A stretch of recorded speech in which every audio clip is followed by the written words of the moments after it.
മലബാറിലെ +1 സീറ്റ് പ്രതിസന്ധിയിൽ മന്ത്രി വി ശിവൻകുട്ടിക്ക് നേരെ കരിങ്കൊടി പ്രതിഷേധവുമായി KSU പ്രവർത്തകർ. വഴുതക്കാട് മന്ത്രിയുടെ ഔദ്യോഗിക വസതിക്ക് മുന്നിലാണ് KSU പ്രവർത്തകർ പ്രതിഷേധിച്ചത്. പ്രവർത്തകരെ പോലീസ് സ്ഥലത്ത് നിന്ന് മാറ്റി.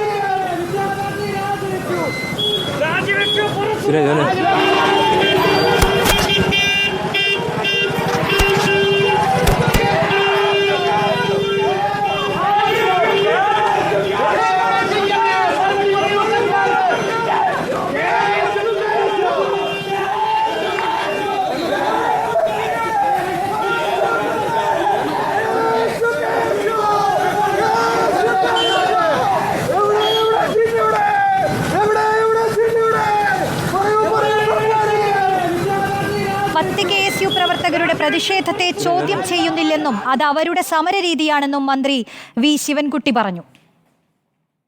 10 KSUക്കാരുടെ പ്രതിഷേധമുണ്ട്. ആ പ്രതിഷേധത്തെ ജനാധിപത്യ സംവിധാനത്തിൽ ഞാൻ അതിനൊന്നും ചോദ്യം ചെയ്യുന്നില്ല. പ്രതിഷേധിച്ചോട്ടെ. വാഹനം തടഞ്ഞ് പ്രതിഷേധിക്കാൻ തുടങ്ങിയിരിക്കുകയാണ്. അല്ലാതെ അവരുടെ സമരരീതി അതിനിപ്പം വേറെ ഒന്നും ചെയ്തില്ലല്ലോ. നമ്മൾ പ്രതിഷേധിക്കാനുള്ള അവകാശം എല്ലാവർക്കും ഉണ്ടല്ലോ. വിവരങ്ങളുമായി സുനിഷ അയ്യലൂർ ചേരുന്നുണ്ട്. സുനിഷ, കഴിഞ്ഞ ദിവസം ഈ സീറ്റ് പ്രതിസന്ധിയുമായി ബന്ധപ്പെട്ട് മന്ത്രി പുറത്തുവിട്ട കണക്കുകൾ തെറ്റാണെന്ന് ചൂണ്ടിക്കാട്ടി വിദ്യാർത്ഥി സംഘടനകൾ രംഗത്ത് വന്നതാണ്. പക്ഷേ മന്ത്രി ഇപ്പോൾ മാധ്യമങ്ങളോട് ആവർത്തിക്കുന്നു, താൻ പറഞ്ഞ കണക്കുകളിൽ ഒരു തെറ്റുമില്ല, മാധ്യമങ്ങളോട് കണക്കുകൾ പറയാനാണ് പറയുന്നത്. നിലവിലും മന്ത്രി അതേ വിശദീകരണത്തിൽ തന്നെ ഉറച്ചു നിൽക്കുകയാണ് അല്ലേ? തീർച്ചയായും റോഷ്നി, സീറ്റ് പ്രതിസന്ധി ഉണ്ടോ എന്ന ചോദ്യത്തിന് അത്തരത്തിലൊരു പ്രതിസന്ധി നിലവിലില്ല എന്നത് തന്നെയാണ് മന്ത്രിയുടെ മറുപടിയായി ലഭിക്കുന്നത്.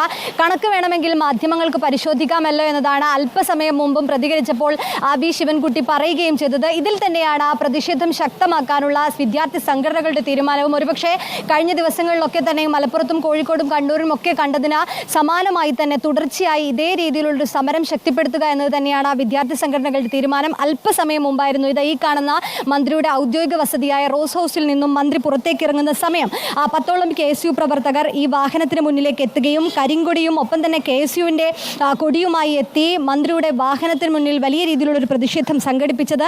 ഈ മന്ത്രിയുടെ വാഹനത്തിന് നേരെ കരിങ്കൊടി കാണിക്കുന്നതിനൊപ്പം തന്നെ വാഹനത്തിന് മുന്നിൽ ഇരുന്നും വലിയ രീതിയിലുള്ളൊരു പ്രതിഷേധം കാണാമായിരുന്നു. ഏതായാലും ഈ വരുന്ന ദിവസങ്ങൾ ഇതൊരു സൂചന മാത്രമാണ്. നേരത്തെയൊക്കെ തന്നെയും ഈ വിദ്യാഭ്യാസ സ്ഥാപനങ്ങൾക്ക് മുന്നിലും അത്തരത്തിലുള്ള പ്രതിഷേധങ്ങളായിരുന്നു ശക്തമാക്കിയിരുന്നതെങ്കിൽ ഇനി മന്ത്രിയുടെ വാഹനം തടഞ്ഞടക്കമുള്ള പ്രതിഷേധങ്ങൾ ഉണ്ടാകുമെന്നതിൻ്റെ സൂചനയാണ് വിദ്യാർത്ഥി സംഘടനകൾ നൽകുന്നത് എന്ന് തന്നെയാണ്. ഈ പറയുന്നത് പ്രകാരം കഴിഞ്ഞ ദിവസം മന്ത്രി മാധ്യമങ്ങളെ കണ്ടപ്പോഴും പറഞ്ഞിരുന്നത് ഇത്രയധികം സീറ്റ് പ്രതിസന്ധിയില്ല, എല്ലാം പരിഹരിച്ചിട്ടുണ്ട് എന്നതാണ്. 1ഉം 2ഉം അടുത്ത അലോട്ട്മെൻറ്റുകളും വരുമ്പോഴേക്കും എല്ലാം പൂർത്തിയായിട്ടുണ്ട്, അല്ലെങ്കിൽ 40,000-ത്തിലധികം സീറ്റുകളിൽ ഇപ്പോൾ സീറ്റുകൾ ലഭ്യമാക്കിയിട്ടുണ്ട് എന്നുള്ള കാര്യങ്ങൾ മന്ത്രി പറഞ്ഞു.